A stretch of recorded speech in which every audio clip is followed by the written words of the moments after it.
नमस्कार बच्चों, स्वागत है आप सभी का हमारे चैनल पर। और आज की इस वीडियो में हम पढ़ने वाले हैं क्लास 10th के सबसे महत्वपूर्ण एमसीक्यूज जो एनसीईआरटी और यूपी बोर्ड 2026 परीक्षा के लिए बहुत ही ज़्यादा ज़रूरी है। अगर आपको बोर्ड परीक्षा में 90% प्लस स्कोर करना है और एमसीक्यू में कोई गलती नहीं करना चाहते तो ये वीडियो अंत तक देखना। चलते हैं पहले प्रश्न, ध्यान से सुनिए। पहला प्रश्न, यूक्लिड विभाजन एल्गोरिथम का प्रयोग किसके लिए किया जाता है? ऑप्शन ए है आपका एचसीएफ ज्ञात करने के लिए, ऑप्शन बी एलसीएम ज्ञात करने के लिए, ऑप्शन सी वर्गमूल ज्ञात करने के लिए, या फिर ऑप्शन डी घनमूल ज्ञात करने के लिए। सही उत्तर आपका है ऑप्शन बी एलसीएम ज्ञात, ऑप्शन ए एचसीएफ ज्ञात करने के लिए। बोर्ड में यह प्रश्न बहुत बार पूछा गया है तो ध्यान से याद रखना। एचसीएफ ज्ञात करने के लिए यूक्लिड विभाजन एल्गोरिथम का उपयोग किया जाता है। बढ़ते हैं नेक्स्ट क्वेश्चन की ओर। अगला प्रश्न, यदि दो धनात्मक पूर्णांकों का एचसीएफ 1 है, यदि दो धनात्मक पूर्णांकों का एचसीएफ 1 है तो वे कहलाते हैं ऑप्शन ए सम संख्या है, ऑप्शन बी सहभाज्य संख्या, ऑप्शन सी अभाज्य संख्या और ऑप्शन डी है आपका भाज्य संख्या। कौन सा है इसका आंसर? बढ़ते हैं, ऑप्शन बी राइट आंसर हो जाएगा। सहभाज्य संख्याएं होती हैं जिनका एचसीएफ 1 होता है। जैसे फॉर एग्जांपल 3 और 4 है तो 5 4 5 5 6 ले लो, तो 5 और 6 और 3 और 4 का अगर एचसीएफ लेंगे तो आप 1 आएगा, 1 आएगा। अगला क्वेश्चन बढ़ते हैं तीसरे क्वेश्चन की ओर, जो कि है 13/125 का दशमलव रूप कैसा होगा? ए है ऑप्शन समाप्त, बी असमाप्त आवर्ती, सी असमाप्त अनावर्ती और डी है पूर्ण संख्या। जिसमें से आपका ऑप्शन ए राइट हो जाएगा, समाप्त। 13/125 का दशमलव रूप समाप्त होगा, क्योंकि 125 के जब हम गुणनखंड करेंगे तो 5 की घात 3 बनेगा। और 5 के जब हम लोग जानते हैं, आप लोग जानते होंगे कि 5 की घात 2, 2 गुणा 5 की घात में अगर कोई भी हर आता है तो वो शांत संख्या होती है। चलते हैं नेक्स्ट क्वेश्चन की ओर। चौथा प्रश्न, किसी बहुपद के शून्यकों की संख्या बराबर होती है?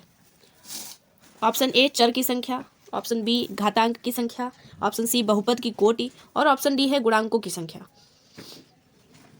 जिसमें से आपका उत्तर सी राइट हो जाएगा। बहुपद की कोटि जो होती है वो बहुपद के शून्यकों की संख्या के बराबर होती है। जैसे x² + 3x + 2 अगर हम रखते हैं तो यहाँ पे अगर शून्यकों की संख्या पूछी जाए तो इसकी घात हो जाएगी, कोटि हो जाएगी कि 2।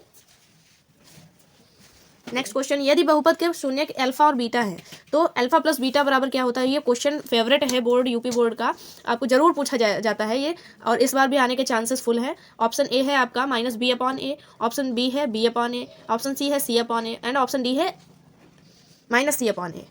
उत्तर है इसका आपका ए, -b/a आपका राइट आंसर है। कहाँ गया भाई? हाँ, -b/a इसका राइट आंसर हो जाएगा। बढ़ते हैं नेक्स्ट क्वेश्चन की ओर। अगला प्रश्न, दो चर वाले रैखिक समीकरण युग्म का चैप्टर का क्वेश्चन है ये। यदि दो संख्याएं समांतर होंगी, कब होंगी ये आपको बताना है। यदि a1/a2 is not equal to होगा b1/b2 के, ऑप्शन बी है जो कि गलत है। ऑप्शन बी है आपका a1/a2 बराबर होगा b1/b2 के और इज नॉट इक्वल होगा आपका c1/c2 के।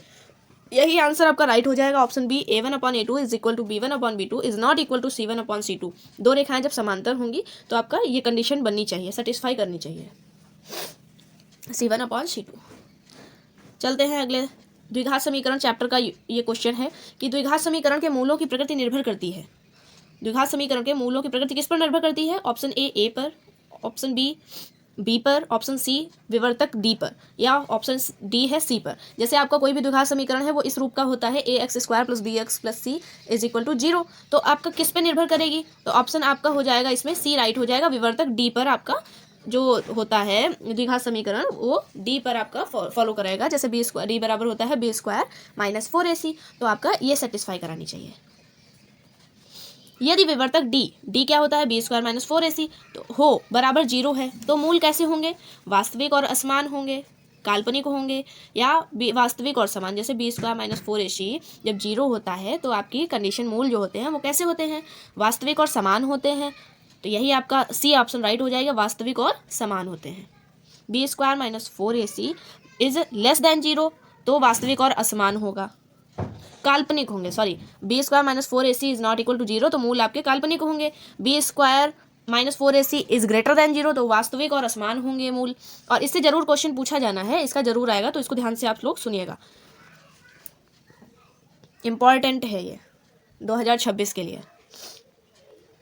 नेक्स्ट समांतर श्रेणी अध्याय का आपका प्रश्न है कि समांतर श्रेणी का nवां पद क्या होता है। इसको आप लोग कमेंट में बताइए। ऑप्शन ए है आपका a + n-1 into d, option B है a + n-d, ए है सी है option a - n-1 into d, और डी है n इंटू डी। तो ऑप्शन इसको कमेंट में आप लोग बताना कि आंसर इसका क्या होगा, इंपॉर्टेंट है 2026 के लिए। अगला क्वेश्चन चलते हैं, 10वां है AP का प्रथम पद 2 है, मतलब a बराबर आपका 2 दिया गया है, एंड और अंतर 3 है, तो d जो होगा डिफरेंस वो 3 होगा। तीसरा पद आपको बताना है A3, तो A3 बराबर होगा a + 2d। a आपको वैल्यू गिवन है 2 हो जाएगी, +2 इंटू डी की वैल्यू 3 हो जाएगी, 2 3 जा 6 + 2 8, आपका ऑप्शन बी राइट हो जाएगा 8, ऑप्शन बी राइट हो जाएगा 8 answer. Thank you, thanks for watching. अगर आपको ऐसी ही वीडियो चाहिए हो नेक्स्ट इम्पॉर्टेंट, तो आप लोग चैनल को सब्सक्राइब कर लीजिएगा और बेल आइकन प्रेस कर देना, तो बेल आइकन को प्रेस कर देना।